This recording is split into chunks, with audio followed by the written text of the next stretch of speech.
राजमाता मा जिजाऊ यांच्या जन्मदिनी अमरावती शहरात जिजाऊंच्या पुतळ्यासमोर स्वयंसिद्धा कर्तृत्ववान महिलांचा सन्मान सोहळा आयोजित करण्यात आला होता।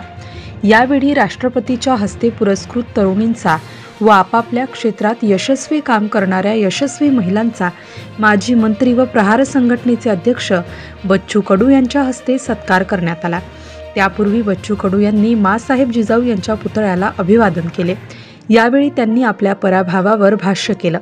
बच्चू कडू रुकेंगा नहीं, गिराने वाले की क्या औकात। तर हे पडणं हे टेक्निकल असतं तर मी फक्त पडलो, असं वक्तव्य बच्चू कडू यांनी केलं। अतिशय चांगला आयोजित केला। मला वाटते कृतीतून हा पूर्ण झाला पाहिजे। भाषणानंतर पुढे उद्या काय तर त्याचं खऱ्या अर्थाने एक चिंतन मंथन होणं गरजेचं आहे। आणि नाही तर मग आम्ही पाहतोय मोठं कठीण झालंय।